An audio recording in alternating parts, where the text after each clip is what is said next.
चौथे प्रश्न में तीन रेखाखंडों की लंबाई दी गई है। रेखाखंड ए बी बराबर 5 सेंटीमीटर, बी पी बराबर 2 सेंटीमीटर, ए पी बराबर 3.4 सेंटीमीटर।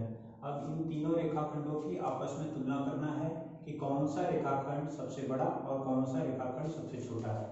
तो सबसे पहले लेंथ ऑफ ए बी बराबर 5 centimetre, length of B P बराबर 2 centimetre, length of A B बराबर 3.4 सेंटीमीटर। अब यहाँ पर देखना है कौन सबसे बड़ा है। तो सबसे बड़ा यहाँ पर लिखो 5 सेंटीमीटर। यह बड़ा किससे है? 3.4 सेंटीमीटर से। और यह बड़ा किससे है? 2 सेंटीमीटर से। ठीक, इसलिए क्या प्राप्त होता है? लेंथ ऑफ ए बी जो है वो बड़ा है लेंथ ऑफ ए बी से, और लेंथ ऑफ ए पी बड़ा है लेंथ ऑफ बी पी से। या ऐसे लिख सकते हैं लेंथ ऑफ बी पी जो है वह छोटा है लेंथ ऑफ ए पी से, ये छोटा है लेंथ ऑफ ए बी से। तो सबसे बड़ा रेखाखंड और सबसे छोटा रेखाखंड इसमें मालूम पड़ जाएगा। सबसे बड़ा रेखाखंड ए बी, सबसे छोटा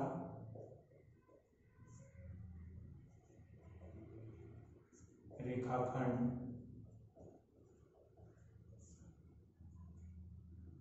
बी पी। पांचवें प्रश्न में ये संख्या रेखा दी गई है जिस पर बिंदु दिए गए हैं टी, बिंदु एस, बिंदु आर, बिंदु पी, बिंदु की।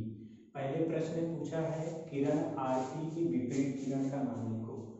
किरण आरती की विपरीत किरण का नाम, तो आर पी की विपरीत किरण का नाम, तो यहाँ पर हो सकता है आर एस और आर टी, दो हो सकते हैं। आर एस भी लिख सकते हैं, आर टी, आर एस या आर टी।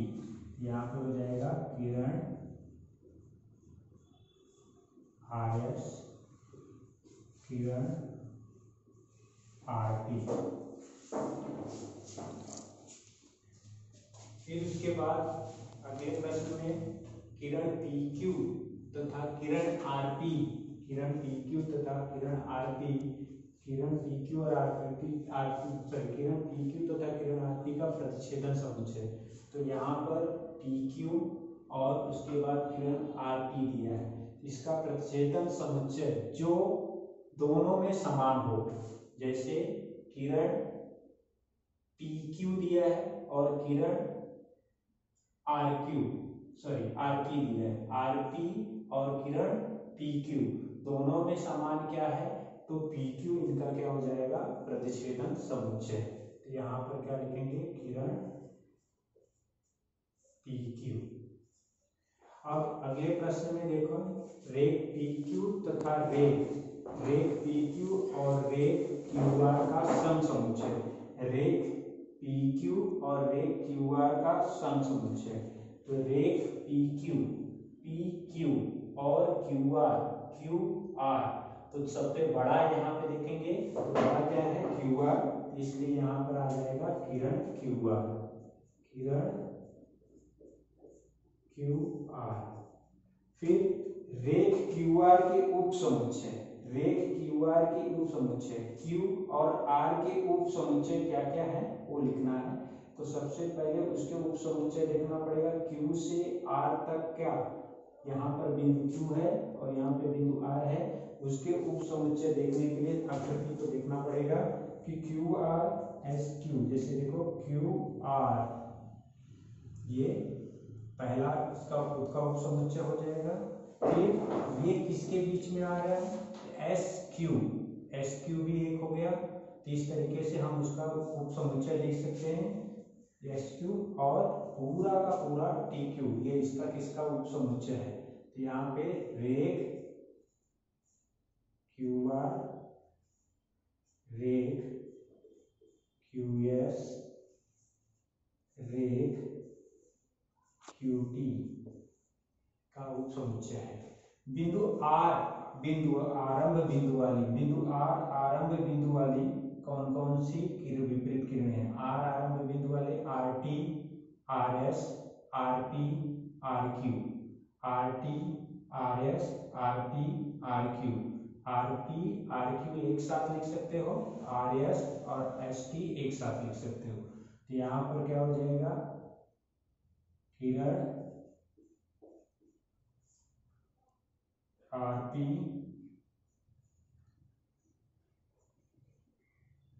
किरण आर क्यू एक तरफ हो गया, दूसरा किरण आर एस, किरण आर टी।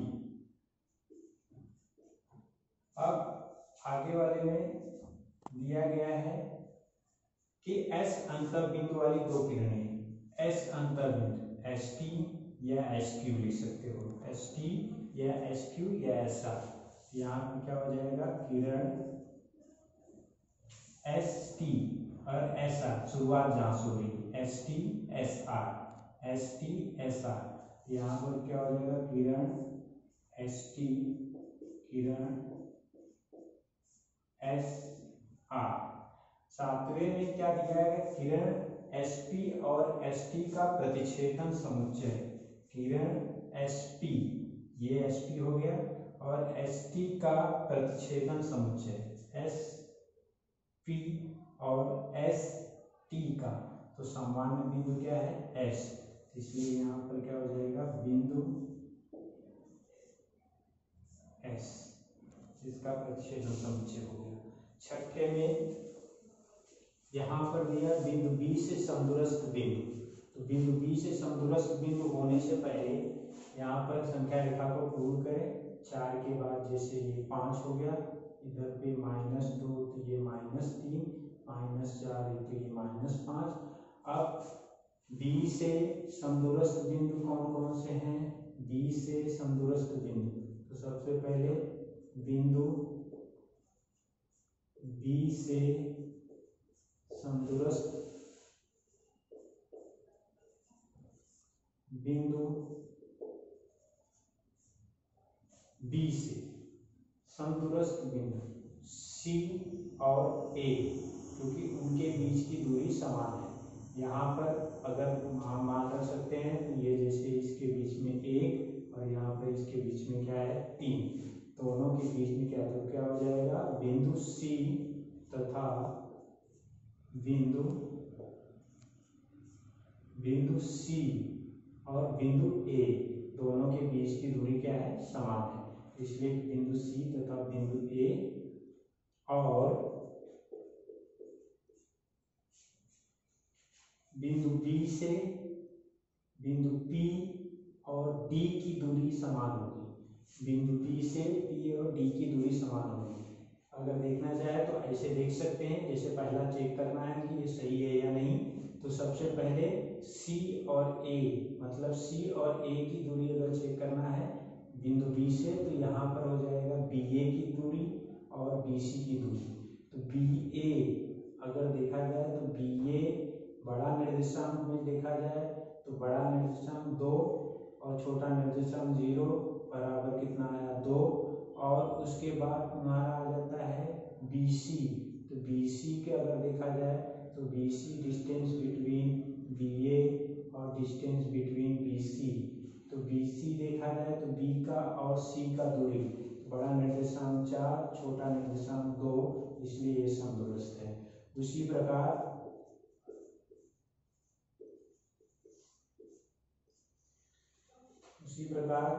बिंदु बी से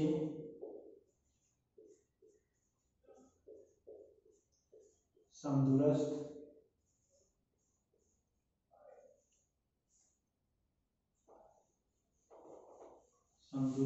बिंदु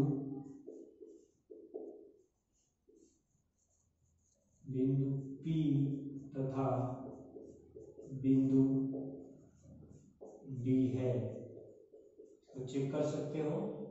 जैसे BP distance between B and P, तो सबसे बड़ा निर्देशांक क्या है? B, तो B का क्या है निर्देशांक? 2, और उसका निर्देशांक कितना है? -2, तो -2 ये हो जाएगा 2 धन 2 बराबर 4। उसी तरीके से डिस्टेंस बिटवीन BD अगर देखते हैं तो बड़ा निर्देशांक क्या है? 6, और छोटा निर्देशांक क्या है? 2, तो यहाँ पर आ जाता है 4। इस तरीके से चेक कर सकते हैं। फिर उसके बाद एक क्वेश्चन है, उसमें डिस्टेंस तुम्हें क्या करना है? तीसरे का शायद U भी है, distance between U and V, ये तुम्हें ज्ञात करना है। ये पहले के जैसा ही ज्ञात करना है। बिंदु U का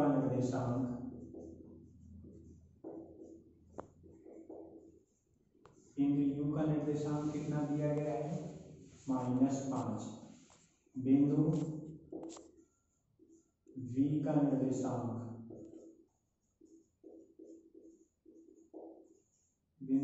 निर्देशांक कितना है?